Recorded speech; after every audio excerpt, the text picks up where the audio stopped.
Magandang umaga po sa lahat. Ayan po. Ganito po sa amin guys pag harvest time. Lalo na sa buwan ng January, February hanggang March guys. Ayan po. Season po kasi yan ng daga. Yung tinatawag na dagang bukid.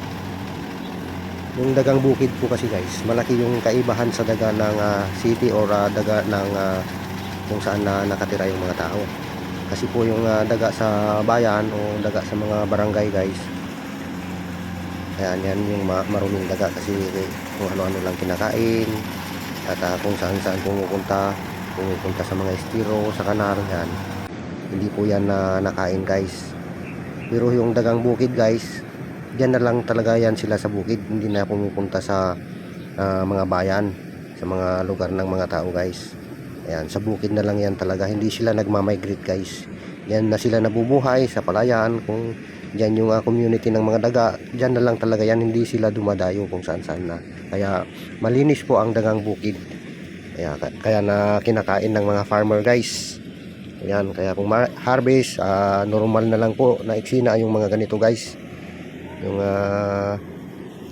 exciting na panghuhuli ng dagang bukid guys. Kasi ang dagang bukid ay masarap po na karne yan. Lalo na pag adobo, yung ginataang adobo guys. Yung pinamalayong gata guys. Ayan, masarap po yan. Kaya yan, masasaya yung mga magsasaka pag nakahuli. Tulad yan guys, o nabalatan na niya, malinis na po yan. Di ba po napakaganda yung karne ng daga, ang taba-taba. Ayan.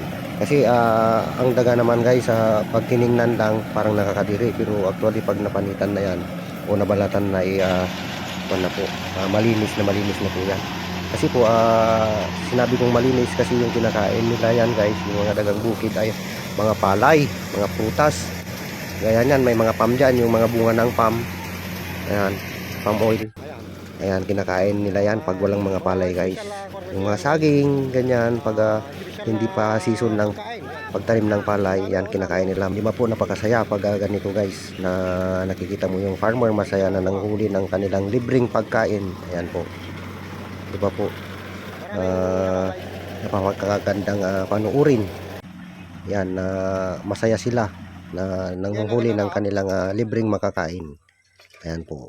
Kasi po pag bibili pa sila ng mga karne guys ay baka hindi nila makakaya kasi tama lang naman yung kanilang sahod sa bukid, yung kanilang bayad sa kanilang libor, tama lang po sa kanilang pambili ng bigas o mga rekado dyan. Kaya kung may tsansa, humuhuli sila ng mga libreng pagkain gaya nito guys, daga, palaka o mga ibon guys. Ayan po. Iuwi nila yan guys para lutuin, pagsaluhan sa pamilya. Ayan po. In a good way naman po, maganda po itong ginagawa nila na hulihin itong mga daga para malimitahan po yung pisti sa palayan. Okay guys, sana po natuwa kayo sa aking vlog sa ngayon guys. Salamat po sa panonood.